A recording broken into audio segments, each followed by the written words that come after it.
Doctor Who Series 11, Transformers trading card game, and one-screen platformer. This is Staying In. What is appropriate attire for when working at home? So Daniel, you were just saying, literally off mic, that you dress for work even when you're working from home. Yeah, kind of. I think the first time I tried working from home, it was a bit of a novelty, and I'll be like, "Oh, I can just work in my pajamas. I'll be nice and relaxed. That'd be great. Yeah. I'll just chill out and just some lounge wear." And then I realised that kind of I wasn't being very productive, and I worked out it was kind of by not getting up, getting dressed, doing kind of my morning routine as I usually would, getting into not so much, I'm not talking about sitting in a suit or anything like that, but I go to work and I'll wear kind of some smart jeans and a shirt and stuff like that. So by getting into that attire, my brain just kind of flipped into work mode, and suddenly I was much more productive. Whereas if I'm in my loungewear and pyjamas, I'll do something, and then you know what? I'm going to go make a cup of tea. I'm going to get a snack. I'm going to do this. I'm going to do that. And suddenly I realise I'm just procrastinating because my brain is just still sitting in the mode of I'm just lazing about at home, and that's not really what I'm there to do. So yeah, I have to get into a uniform, so to speak, even though I'm just sat at home, kind of at my table with my laptop in front of me. No one else around. What about you, Kris? Like, you're a Jimmy Jam man, aren't you? It depends. So if it was my own research, yes, it's kind of casual mode. It's all on me. But teaching mode, I don't wear my lanyard around the flat or anything like that. Pretend I'm swiping swiping the little thing outside to go into the bathroom or anything. Repeatedly, because it doesn't work the first time. Yeah. But there is something about, wearing something that's not too comfy and cozy, so it is legitimately a work day, because it works both ways. Because can you imagine, Dan, if you work every day from home in your dressing gown, on a weekend when you want to just put your dressing gown and wear it quite late, your brain's thinking, oh, am I supposed to be working now? Yeah. And then you'd have to have a work dressing gown and a weekend dressing gown. Do you not already have those? Yeah, the work dressing gown is the other term for smoking jacket. My weekend one is my silk gown. From my kimono with like a cravat in the middle, and I've got. So I don't work from home anymore, and I deliberately don't work from home because I did it for years, and I enjoyed it for the first 6 months. And then really didn't enjoy it, really missed being in an office environment. So I intentionally go into work. Obviously I have to go into work, but, there have been times when I've been like, I could stay at home and do this. But, no, absolutely always going. Because I've got to admit, when I was doing the journalism stuff, obviously I was getting stuff done. But, every once in a while I'd be like, no one's going to notice if I take an extra half an hour. No one's going to notice. As long as everything goes in, it's fine. And so I just can't do it. I don't have the sort of the willpower. See, weirdly for me, because I work from home very sporadically, and most of the time I have to be at home for some reason. So it just makes sense I can work from home. I need to be at home for a delivery, or we've got someone coming around for the flat, something like that. But sometimes as well, I'll work from home because I need to focus on a single task that I've got and I've purposely done it, and I would wipe out an entire day to review documents and stuff like that, because I just need to sit there in the quiet and be able to focus on this kind of stuff, which I just can't do in an office, just because there's always something going on. There's conversations happening that your ear catches, or someone asks you for a favour, or someone asks you for some help or something, and being the helpful soul that I am, I'm always willing to help, obviously. So those kind of things that if I need to really focus on, narrow down on something, then I'll try and work from home, just so I've got that peace and quiet. For me, it's the proximity to the fridge. That is crucial. The fact that I can literally wheel my chair from. Did you have to say that while I had a mouthful of tea? Yeah. Is it worth saying to listeners that we are actually recording this in the evening? We're not recording it during our working day, and we're all working from home. Recording. Yeah. Just in case anyone I work with is listening. Just put that legal note in so that everyone. Oh wait. There was less work done by Kris. He didn't mark everything. I'm just imagining you now. You're saying you wheel the chair over to the fridge. I'm saying it's a possibility. In my previous flat, at one point, I did have the desk in the living room kitchen area, so I could literally reach over to my right and open the fridge. Oh, danger. I know. And just being able to make your own tea the way you like it, that's great. That's perfect. Well, I've got a thing at work. I only ever make my own tea. Really? Yeah, because obviously people throughout the day, people say like, "Does anybody want a cup of tea?" or something like that. And if I do want a cup of tea, I'll say yeah, but I'll get up and I'll go make it. You'll supervise them. No, I'm making it myself. I've got my own cup, just so no one else takes it. What? Yeah. This is. You know, you think you know someone, Chris. like this. I'm very particular about my tea, and that's because I make a very good cup of tea. Oh, Dan, I'm sure you do. I don't. Hold on, you've made me tea before, and I have. Do you know what? And I have remarked internally. That is a good cup of tea. But I've read his LinkedIn profile. Yeah, recommended.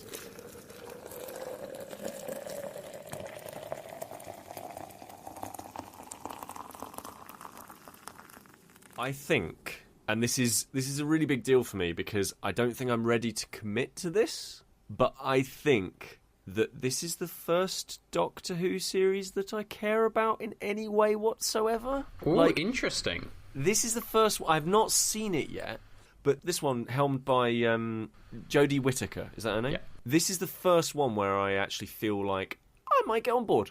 It's the perfect time to get on board as well. Yep. Right. I literally bought my TV license on the day it came out, and it's been. I haven't bought I haven't watched Chris live already television. Feels like it's been worthwhile. Yeah. So I'm not going to even bother to do the maths of 150 quid divided between, what, is it 13 episodes or something? It usually is. Gosh. But, you know, there's plenty of other stuff on the BBC. And I've got to support my colleagues who work for that illustrious organisation. It's true. This is series 11, well, of the new series, I should say, because it's been going since 1963. Like, my parents were telling me stories. A lot of people of their generation, they remember seeing Doctor Who from behind a cushion because it was too scary for them, or behind a sofa because they were quite scared as children. It's testament to the fact that one of the great appeals of Doctor Who is that, like its titular character, it can just regenerate. And Kris Chibnall, who's now the showrunner of this series, who'd previously done Broadchurch, I can't remember what else he'd done. He'd written a few episodes for it in the past. He said that, you know, you could literally step into this having not watched any previous versions of Doctor Who before. You can and that was his intention as well. His intention was that it was going to be more inclusive than, not that other series particularly just you couldn't get into them, but it would take a bit of work to get into them, whereas this one, he's one of his aims was to make it as inclusive as possible to all people, both people who like Doctor Who, people who've never seen it before, so people who've got a passing interest. Every single person could get something and not be left behind by the first episode. Having seen the first episode, I think he's been successful there. Nothing in the first episode made me think, oh, I know about that because I've watched the previous series and stuff like that. So what's okay? So obviously, so they're setting this up. That's the pillar of what this series is about. So my understanding of Doctor Who is a man. Now not. I get okay. So not a man anymore. So there's the Doctor. Is that right? Is correct? The Yes. Doctor, and the Doctor is probably an alien who has the capacity to time travel in a police phone box. Correct. Yeah, the police phone box is basically a time machine. Okay, and every series he picks up new friends to go on adventures with, and there's some overarching plot thread that goes through all of ever since 1963 all the way up to today. There is some vague plot thread of like they're consistent. It's not like it's not a canonical. reboot. Yeah, it's all canonical. canon. It's not a reboot each time. It's no. Even though right now beyond that, the other things I sort of associate with Doctor Who are low quality production values, which is also one of its charms as well. Sure, but like to somebody who only has a very passing interest in television and film and stuff, I see it and I think, oh, this looks ropey. Some interesting stories, but maybe some dull writing and maybe some slightly iffy special effects and stuff. Well, I've only really watched it since it rebooted. So it rebooted with Christopher Eccleston a number of years ago, and then it went from Christopher Eccleston to David Tennant to Matt Smith, Peter Capaldi, and then now onto Jodie Whittaker. And I'd say probably over that period of time, I think from the beginning, the production values from the beginning were much better than they were in the older series because they had a bigger budget behind them. However, there were still kind of they were very televisual effects a lot of the time. So there was still an element of some ropey effects. Not always, but some of them. I would say that as the series has progressed, the popularity of the show has got more, especially on a global audience. Especially for a global audience, so the budget has increased, and I'd say bringing us up into this current new series, from the looks of it, and admittedly I've only seen one episode and kind of the trailers that have followed it, the production values of this new series do feel a lot different to previous years, and I'd say that's because the climate in which Doctor Who now sits has to compete with the likes of Netflix and has to compete with the likes of Amazon and these new big kind of behemoths. That's what you're going up against, because yes, you'll be able to get Doctor Who on these platforms, but Doctor Who is a global brand, and for someone like the BBC, their main competitors now are Netflix, are Amazon. That's their competitors now. Years gone by, it would be people like Sky and people like ITV. That's no longer their main competitors, because also you look at the online platform that the BBC has and the development they're doing on that side to improve that side of things, and that is ongoing, but you've got to go up against the massive budgets now of Netflix, and they are massive. You look at something like Amazon and their series that they're doing for The Lord of the Rings, which is like the biggest budget ever put into television. This is what TV now is, and if you're going to have these big tentpole shows and franchises, this is what you've got to put into them. That you can't really get away now with the cheap effects because they get shown up. So the question then is, so the production's getting better. Is it compelling? Like, is it, because I didn't really find any of the. I watched like maybe half an episode or two of like the Tennant stuff. Maybe what was the one before Tennant? What was his name? Skinhead Christopher lad. Eccleston. Yeah, He's Christopher probably Eccleston. My favourite Doctor, I'd say. See, I watched an episode or two of it. Again, bits and pieces here and there, and I just thought, I don't like his acting. So is it? I didn't think it was well written. Is it well written? Is it exciting? Is it everything a Doctor Who? Is it everything that a good television series should be? Not a good, because I think that's the key thing for me. I don't really care if it's a good Doctor Who series. I want to know if it's worth me not watching some mega budget thing on Netflix or Amazon or whatever it is. Is it worth me instead paying £150 to go and watch the new Doctor Who series? It's a tricky one because, and Dan will probably attest to this, that as I was saying before, Doctor Who does reinvent itself, and what that means is that every episode generally has a different genre. Broadly speaking, it's still science fiction, but you'll have one episode that is, say, a thriller or a horror or some weird kind of western, say, for example, right, or a mystery or a period drama kind of things. They're all very different, and they do each individual one very well, I think, at times. Sometimes there's missteps, sometimes there are bad episodes, but when they're good, they can be excellent and really compelling. I've spoken about this before in a previous pod, but one of my favourite episodes of television ever was in one of the Peter Capaldi series called Heaven Sent, where it's just him. It's like a Beckett play. It is utterly extraordinary. I've watched that episode, I think, about 14 times. It just compels me so much. It was just pure theatre. It was a masterclass. It was extraordinary. And there's a brilliant David Tennant episode called Blink, which is about the Weeping Angels, which are these wonderful, again, Doctor Who being very resourceful with special effects. They're these stone angels that only move when you're not looking at them. So every time you see them, that's when they're still, and suddenly they'll just be there in front of you. So really great for low-budget special effects because you don't have to do any movement with them. But it's utterly terrifying. And that's when Doctor Who's really at its best, that it embraces its low budget. Because, as we talked about before, from that limitation comes real creativity. Whether this series will do that, I don't know. But from the first episode, I love it. Jodie Whittaker is fantastic. She's just got it. After one episode, I can't imagine anyone else playing that role. I really love the companions as well. They're dynamic. Having three of them from completely different backgrounds, just really interesting. You've got Ryan, who is played by Tosin Cole, who is a kind of a dyspraxic individual who is trying to make ends meet, and he begins that episode trying to learn how to ride a bike, but because of his dyspraxia he's been unable to do so. You've got his step-grandfather, who I believe is called Graham, played by Bradley Walsh, who my nan loves because he's in The Chase. He hosts the game show The Chase. But he's really good and really compelling. I love the dynamic between them. And last but by no means least, you've got Mandip Gill, who plays Yasmin, who's a police officer who really wants to rise up in the ranks. And they all, by chance, encounter this woman who literally falls from the skies.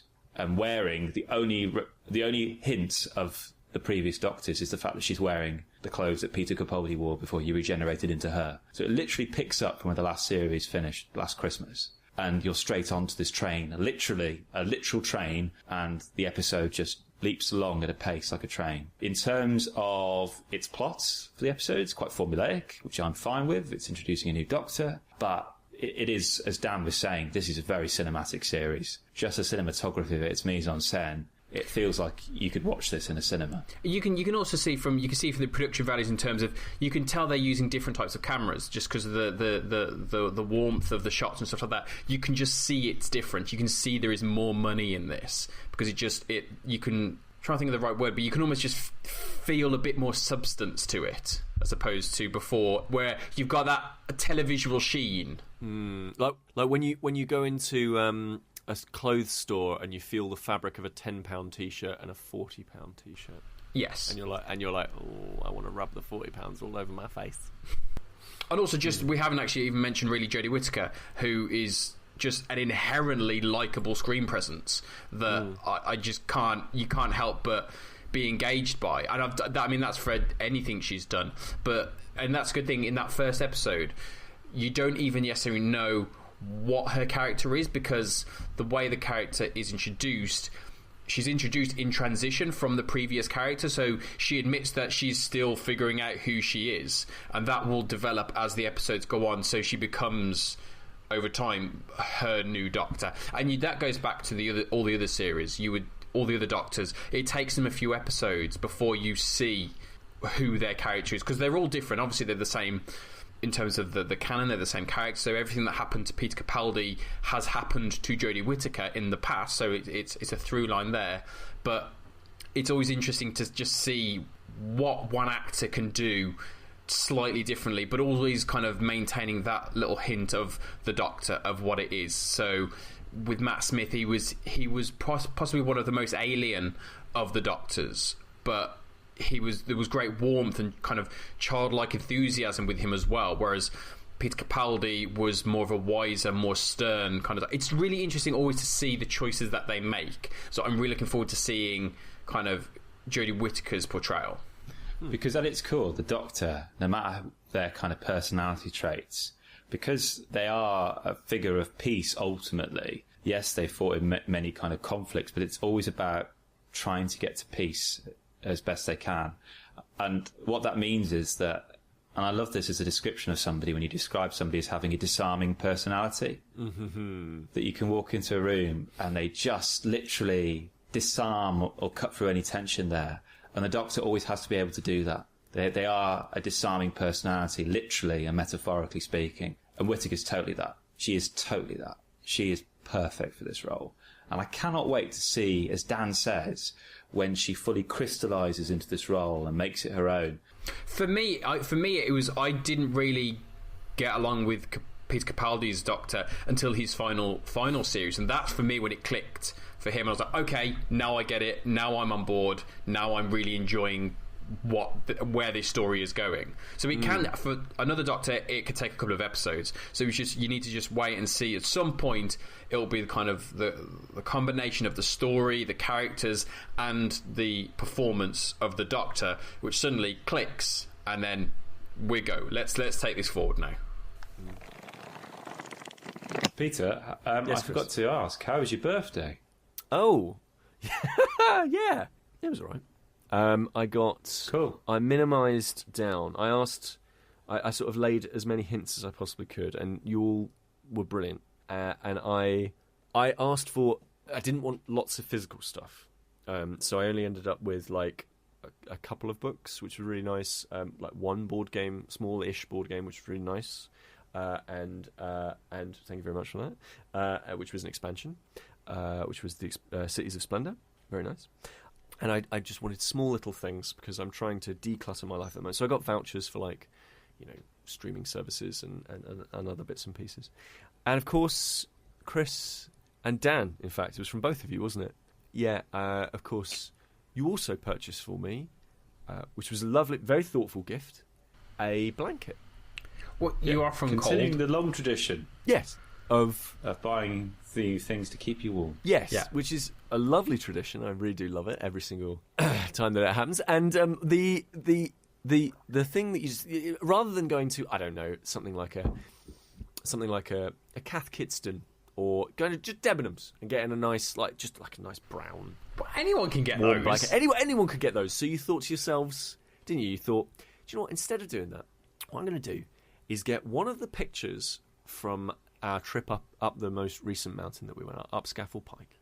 Get one of those pictures of me looking at the ground, all sad, printing it onto a blanket with the phrase, "Where there's a Willington, there's a way." Yeah. You don't sound impressed, Pete. No, I'm massively impressed at... Because, Daniel, when I messaged Pete and said, "Oh, did you have a nice birthday?" he said, "Oh, thank you for the lovely gifts. I'm under one of them." I assumed it was the blanket. Weirdly, it was the board game. Yeah, it's a huge board game. No, it was fantastic. And so I wrapped myself up on my birthday, wrapped myself up in a lovely blanket with my own face on it. I opened it and I was like, oh, God. It's wonderful. And it's very warm and very soft as well. It's like a, Well, it ticks the boxes for a blanket, doesn't warm, it, really? soft, and of a certain size. Kris, you'll be pleased to know. Yes, Peter. That I watched the first episode of Voltron. I saw was it on WhatsApp you put that up there? I did. I couldn't believe it. You couldn't believe it, could you? Couldn't Adam and Eve it. And just to confirm, it's good. Weirdly well written. Like, much better written than it needs to be. Like, yeah. Anyway, but talking about big robots that fight different things. The fine folks from Wizards of the Coast / Hasbro, I think they've been hearing us talk about Transformers. My skill of naming various trivia from the big broadcast of 1983 or whatever it was called from Transformers, and our Voltron chat, because they sent me Transformers trading card game. Oh, wow, interesting. So I should be expecting my celebrity friends box set any day now. So, yeah, absolutely. That's it. What we should start doing is just like, do you know what I'm a really big fan of? Gold bars. Yeah. And see if we can get with I love Rolex. Yeah. So we got sent a pre-release copy of, its official name is Transformers Trading Card Game. Which is pretty catchy, because it says exactly what it is, basically. Obviously, Dan's eyes are about to glaze over because we are about to talk about a trading card game from the people that bought you Magic the Gathering. But I've been thinking about Transformers a lot recently, because of secrets from work, and also just because we've been talking about it, and I've just kind of been thinking about this sort of stuff a lot, and playing the card game. I was really excited to get it and play it and see what it was like. And I'm so conflicted on it, on what this game actually is. So let me lay this out. There is a 2-player starter set bundle, and it is £14.99 recommended retail price. It is sold in that 2-player starter set for £15, basically, and then it's also sold in boosters. So this is a proper collectible card game. There's a random chance you will get a certain number of rares in a pack. There are various rarities to cards, all that stuff, all that good Magic, Yu-Gi-Oh, all that sort of stuff thing. Those boosters are £3.99. In those boosters, you get 1 Transformer card and 7 battle cards. So in a Magic set, I think you get something like 10, something like that. Yeah. So a few less, but that's okay.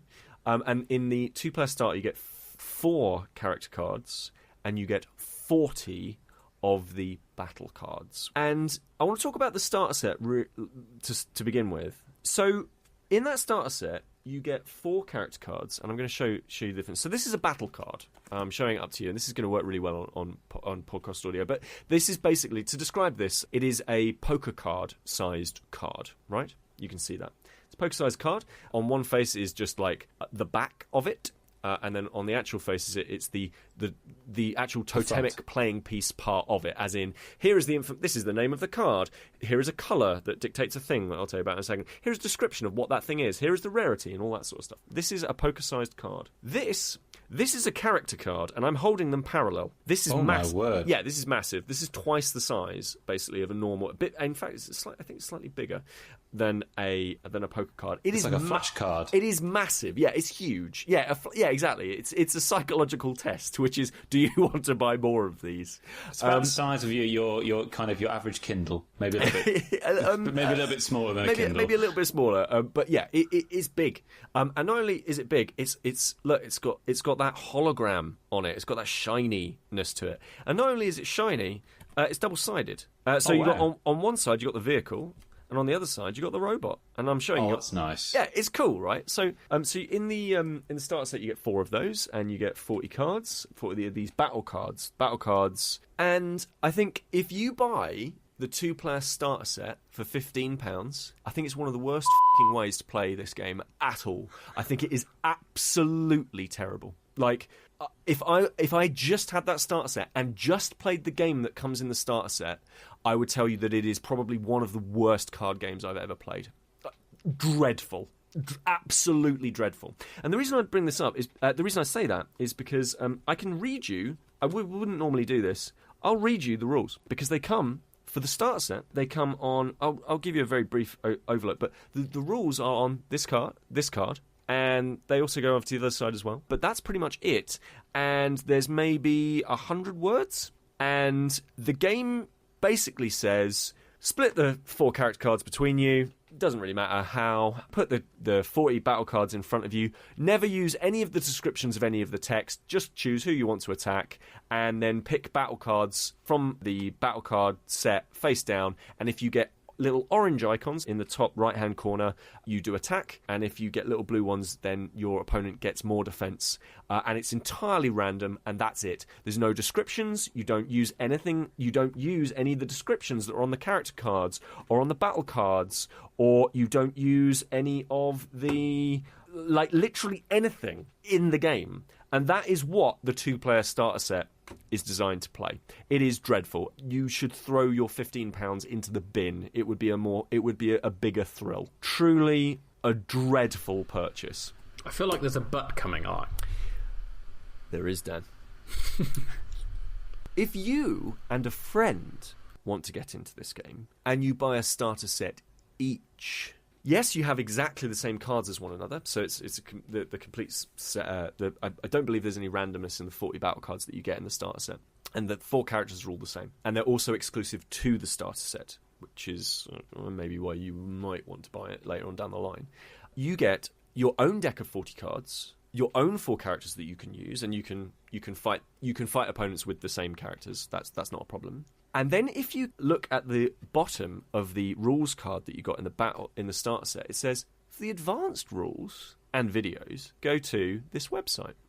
So then you go to the website and you get the actual rules. So the way the actual game plays is generally you start your turn by drawing a card. That symbolises that you started the game, that you started your turn. You can do 3 actions, 1 of each kind of action. You can transform your character, which means that you flip from vehicle mode to robot mode, or vice versa. Can I just ask one thing? When you, because I hoped that would be the case. When you do that, are you required to make the robot transforming noise, the noise? Dan, it's not the rules, but certainly in my house, if you're going to play Transformers trading card game, you've got to go. That's when the turn changes. So you can transform your card, and this is really, really important. Because if you have, let's say, for example, the description of what each character can do is different on each side. So their stats probably change. So they're probably harder hitting when they're actually in Autobot mode, for example. So Optimus Prime definitely is. Optimus Prime Battlefield Legend. There are 3 Optimus Primes in the first wave of cards, which is quite interesting. We'll talk about that in a second. So he attacks more, but he also changes his abilities. So like, when you transform, you basically have access to different abilities that they might have, and this might be things like when he's transformed, you can draw more attack cards. And that's great because it means that it's more likely that you're actually going to do damage. It might be that instead, when they're in vehicle mode, you actually draw more cards. You don't just draw one; you draw two at the start of your turn. So how you transform your cards, what state they're in, that has a real effect on the game. So that's the first of your actions you can do. You don't have to do it. You can play an upgrade card. So these are part of the battle cards.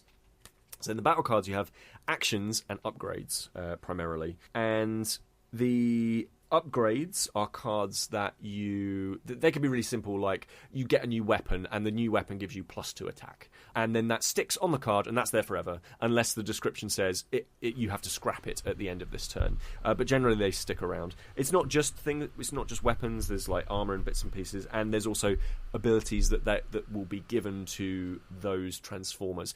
Equally, there are things called actions, and actions are things that happen and then you get rid of the card. So it might be, again, a really simple example would be you just do 2 damage to an opponent character of your choice. So again, deck building. You can immediately see how a deck of 40 cards, you could spec out that deck in a way that, well, I want Optimus Prime to be my heavy hitter, and I want Autobot Hound to be more about like buffing himself, or I want this to be a damage sponge. Because after you've played those, the way that you signify you're going to end your turn is you have to attack. So you can only attack character cards that have been tapped, which means that they've essentially just you tap the card at the end of your attack phase. So your opponent will want to think, well, if I attack with this character first, this is the first character that will be attacked by my opponent, right? So you can only attack tapped characters unless there are no tapped characters on the other side. So that means that I probably want to attack first with a really defensive character, because that means I can just keep taking damage, right? Because each character has attack, defense, and health. And essentially you work out between attack, you have X amount of attack, it goes through X amount of damage, and then you draw cards from the battle cards thing, which give you additional damage stats or defense stats, depending on whether you're being attacked or whether you are the one who is doing the attacking.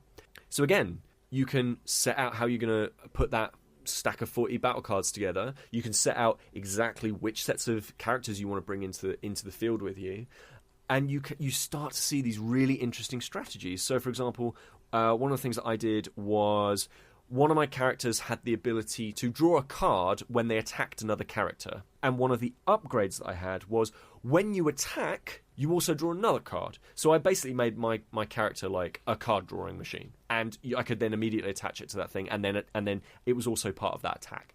And so I managed to figure out this process whereby, okay, well, if I use this character first, then that means that they have to attack there, and that means that I can draw this number of cards, and that's going to give me the likelihood, because I know my own deck, I'm going to start pulling these cards out. That means I'll probably draw these sets of cards because I know I've got those in there. So there is an element of randomness in there because you are drawing cards. There is that face down element to it, and to attacking, you can attack with a really powerful character, and just luck of the draw, your opponent gets loads of defense cards, and it's not very powerful. Likewise, a very low end character can attack and be very, very powerful because they get lots of plus attacks. But I feel it's like less randomness than let's say, for example, Magic, which has lots of variety of areas where luck is involved. And the booster packs, the cards are actually interesting. Like, the cards that you get have descriptions on them that are really cool and interesting, and I go through them and I'm like, wow, I want to play the game with Jazz next time, because it would be really cool to see how Jazz works with the deck that I have. Equally, the new battle cards that I'm opening are gonna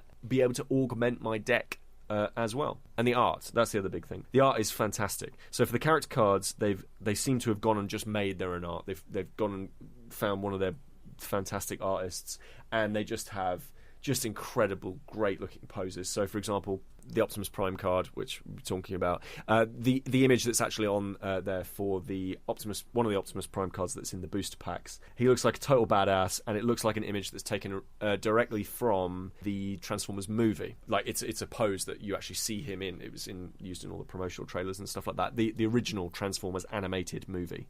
All that art looks great, and the art that's on the actual battle cards, I think, and I don't know this for sure, I think it's taken from the graphic novels and the comic books that get put out, and those are great. The art in those is absolutely fantastic, and I really appreciate seeing this art that heralds back to that, what I think of as like proper Transformers, like the original animated series, and then that was then carried on in the comic books. As a Transformers fan, I'm like, yes, give me more of these things, because I want to collect all of them, and I desperately wish there was somebody close by who would want to collect it with me, so I could play it a whole bunch. Just on the point you just made, as you say, you're a big Transformers fan. Yep. Looking at the mechanics of the game and how that all plays out, could this work? It's actually two questions. Firstly, could this work with a different kind of skin, so to speak, on it? Is it the mechanics that are great, or is it actually using the Transformers license in an interesting way that, as a fan, you are finding rewarding by their use of the license? Yeah, I mean, mechanically it is very thematic. Like, the fact that you are both the cards are that you flip them. Like, that is really cool, and that plays into how you want to approach building out your deck, building out your character roster. The battle cards, maybe slightly less so. Like, you know, you're adding weapons, you're doing actions. The actions are much more thematic to Transformers, I would say, rather than like upgrades necessarily. But that is really cool. I think also where the series might be going, and obviously this is speculation now, but there are, in the top right-hand corner of the character cards, there are keywords. So, for example, one of them is like leader, one of them is ranged, one of them is melee, and then on the back it's like, and then on the vehicles it's like truck, car, that sort of thing, and that's fine, because most of that is based on the action cards. So, for example, one of the cards is like, play this card. If you play it to a truck, it gains X number of health. If you play it to a car, draw X number of cards, right? So that's quite thematic in and of itself.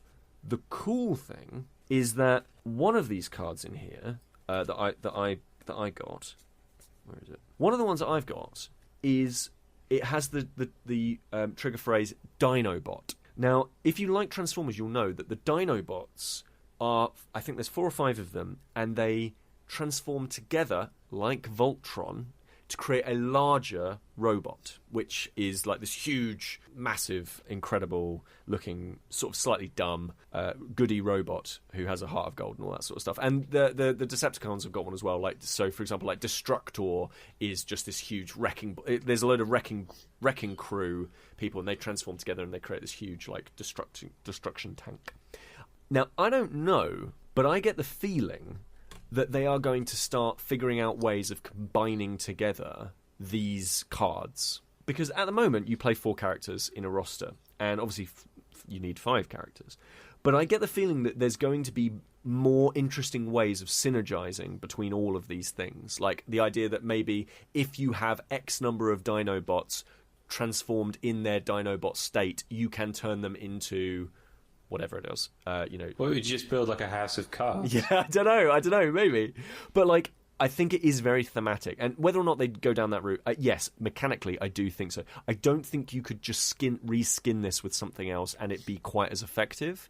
But I do think it is really nicely thematic in that way. I think the best way to play this is like, I think there's 2 audiences that this is going to work really, really well for.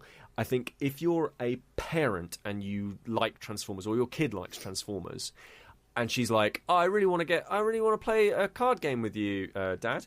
You can say to her, well, listen, you like Transformers, don't you? I'll get you the starter set of those 4 cards with the 40 things, and I'll get myself one of them as well, and we'll play it together, because it's a very straightforward game. But with 2 of them, with the advanced rules from the website, absolutely fine. You'll have a very basic game with not as many descriptions and stuff like that. But the action cards and the upgrade cards, they will actually give you something fun. And if they like it, then if they like it, great. And you can go into boosters and get more of those and augment it out, and it'll be a really fun collection to do.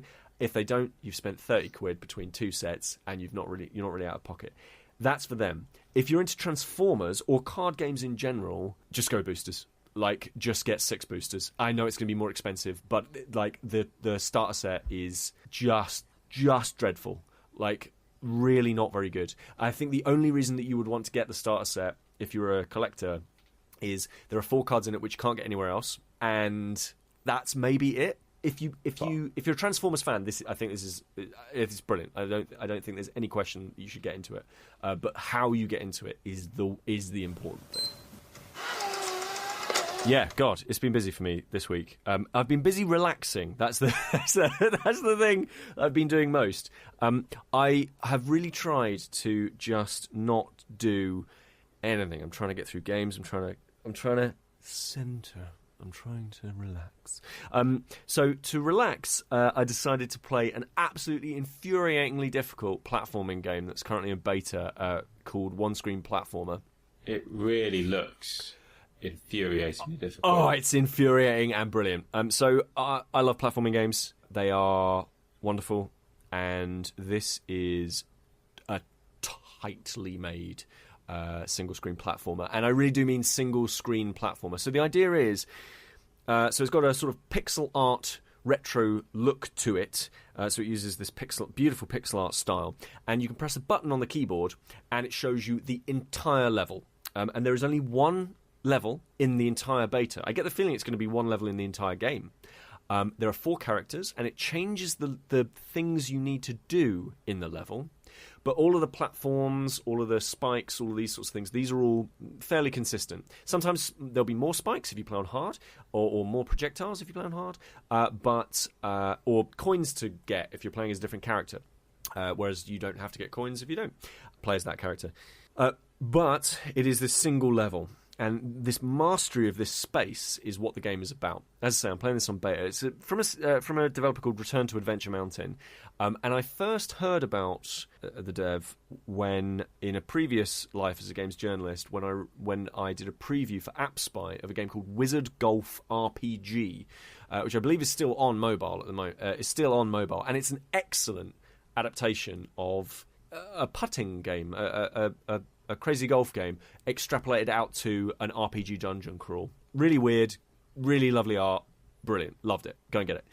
I then was reintroduced to this chap because he runs this marketing for developers. He sends out these emails about marketing, and he's very B2B involved in like the games industry and like talking about things about how to market games and email marketing. He's a real like, advocate for all this sort of stuff, and I'm interested in all that sort of stuff. Now maybe that's not very interesting for this podcast, but he was talking about his game on one of his marketing emails, and I was like, I just sent him an email saying like, can I play this? I just want to check this out. And he's like, yeah, sure, here's the beta. So the beta is available, anybody can enter into it, and I suggest you do, because it is a rock solid single screen platformer with a great this great core idea of it's this one level, and you can see everything. You press a button, you see the entire thing. You can see what your run is in context to the rest of the level. It is occasionally almost pixel perfect platforming that you need to be doing. Certainly timings wise, you really need to know what you're about. If you've not played platformers before, this is not the one to start on.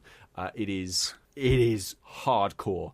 To complete that one level, the first time took me, I think, 12 minutes. It is intense. And then I chose another character, and to complete the level, it took me longer because the thing I had to do was harder. It is really, really tough. It's on Steam. It's currently available for wishlisting, and I think it is just a perfect execution of a simple idea done very, very well. It's like he set out to make a game that kicks your ass with a beautiful art style and this solid single screen idea, and nailed it. Just absolutely nailed it. From looking at some of the kind of the kind of the artwork, some of the kind of levels that I can see, it reminds me of Spelunky. Does it have any kind of similarities with that? Yeah, I mean, in so much as like it's a 2D platform, it's a 2D game with a lot of platforming. There is also a kind of, I guess, there is kind of a roguelite-ish element in that you figure out through dying repeatedly how you should approach the level. But it's not in that same way that Spelunky is, in that like you can dig through areas, you can explode things, like you need to figure out how the world changes each run. It's nothing like that. It's much more set in stone as to what you should be doing. But yeah, I mean, it certainly has that like focus of direction that Spelunky has, where it's like, this is the experience I'm going to give you, and this is the only experience I'm going to give you, and it's really tuned beautifully, so you're going to have fun. Did you play Spelunky then? I played it a little bit. Yeah, I played it a little bit, and I think the kind of the art. the art style just kind of reminded me of that. With obviously, it's kind of the 2D platformer. I'll tell you what this reminds me of. I'm not sure if I've ever told you this. And there's no reason why you would also be reminded of this, because it's something that's very personal to me. Okay. Did I ever tell you about when I was young, I designed games? No. When I was very young, I loved playing video games, and I would try and design my own game. Yeah. And obviously, this isn't kind of being on computer code or anything like that. This is literally, I'm a child, I have an idea of a game in my head, I draw pictures of the game. And well, Dan, you're very lucky. You've got a video games producer right here. So pitch your game. I'm going to pitch it. Okay. Yeah. Go on. So at the time, as I was very young, one of the toys I was into were troll dolls. Love troll dolls. Love it. So those are those are some of the toys I was into. So I had a good collection of those. Yep. Not kind of a dangerous collection, but just like an adequate collection of troll dolls. Okay. Yeah. Good. Yeah. And so my idea for a game involved a troll. That was the protagonist, okay? Yeah. The name of the game was called Temple Troll. Great name. Good. Yeah, good name. So the reason that this kind of one-screen platformer reminds me of that is what I would do is I would take a piece of paper. Actually, no, I wouldn't take a piece of paper. I'd be on my computer on Microsoft Paint. And this is kind of right back in the day. This is like Windows 95 era and earlier. I'd be on Paintbrush and I would draw basically a one-screen platformer level that the troll would have to traverse. So looking at kind of an example of the level here, the levels that I would do would involve spikes, would involve swamps and fire and stuff that the troll would have to leap over and be hanging on bars and stuff like that to get across. And this is what I do. And looking at this...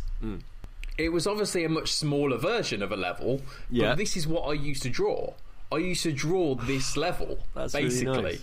Which is just a really interesting thing to see this now. Now that you say that, like, I remember kids in school would do that. They'd have A4 pieces of paper, turn them to landscape, and they would draw out, like, basically levels for other people to complete. Like, you'd have to draw, like they, we'd have to, like, get a pencil and, like, draw how you would complete the level.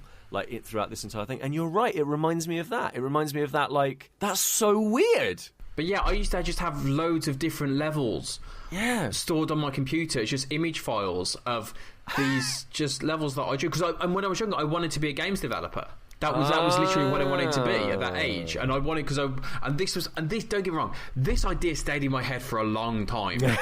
Okay, the idea of Temple Troll stuck with me because I was convinced it was a great idea. His attack would be he would swing his hair to knock people down. That was just an objectively good idea for an attack. Yeah, that's great. So Pete, if you want to take it, I'm available for discussions. Yeah, okay, right. I've got $1 million and a million questions. You've also got to sort out copyright with the owners, of Troll Dolls. We can just change the name of them so it will be like, I don't know, like we'll figure out a way that it doesn't quite meet the copyright. It's fine. Yeah, the DreamWorks animation don't come knocking. Nah, it's fine. It'll be fine.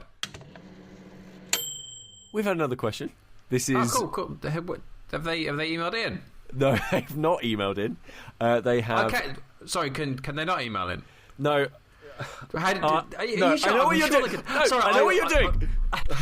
I wasn't here last episode, you see, so I forget how this whole question thing works. And I know Sam often checks, so I just want to make sure that I'm okay. How does someone send in an email? So if they can't email, then what? I don't know what's going on, Pete. You've got to explain it to me. Okay, so you can email. They could email, which is stayinginpod@gmail.com. If they wanted to email, if they didn't want to email, if they wanted to use Twitter or Facebook, they can go to @stayinginpod on both of those things. I think you can just @Facebook now, which is really weird. You can do it with both of those. DM us, @ us, any of these things. So are our DMs open and all that jazz? I don't know how all that works. All of that stuff is open and all good. And if you have a question, do please get it in because A, we're running out, and B, I would like to keep this thing going because we've had this like for 7 or 8 episodes now where we've actually managed to do this. It's quite fun. Yeah, it's really fun. It is actually really fun. So this is from @fatboy_Rob on Twitter. Hello. I was about to say hello, fat boy, but I think I'm just going to say hello, Rob. And Rob asks, what's the greatest film ever made? P.S. There are wrong answers. Well, I think to give Kris and Dan some time to actually think about that, because to them it will be important. Because I have no real idea about films whatsoever. The greatest film ever made is 2001: A Space Odyssey by Stanley Kubrick. Simply because I liked the novel and I thought the film was a really good version of it. That's not a very fun or silly answer, or like, he's really pulled that one out of left field. Like, he really knows his cinema. It's just, I like it. And I'm going to tell you why I like it. I don't talk about films very often, but I'm going to tell you why I like it.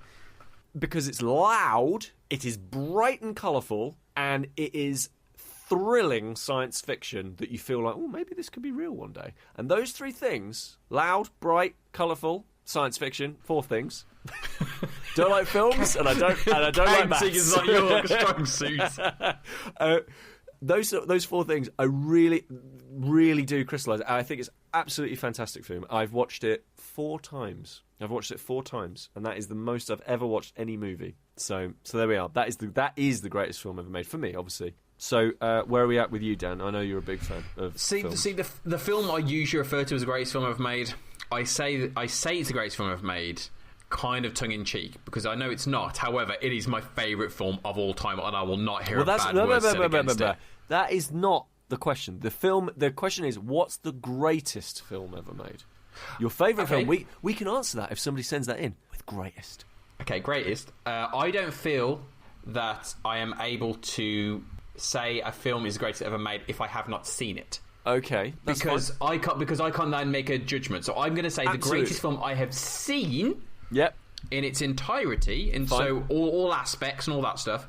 Fatboy and Rob and I will allow it. Go on. It's a relatively recent film. It's The Assassination of Jesse James by the coward Robert Ford. I thought about that, Dan, yeah. I was just looking that on my DVD collection. You got one of these cool answers. The Assassination of Jesse James by the coward Robert Ford is a phenomenal film starring Casey Affleck and Brad Pitt. Have we talked about it on the podcast before?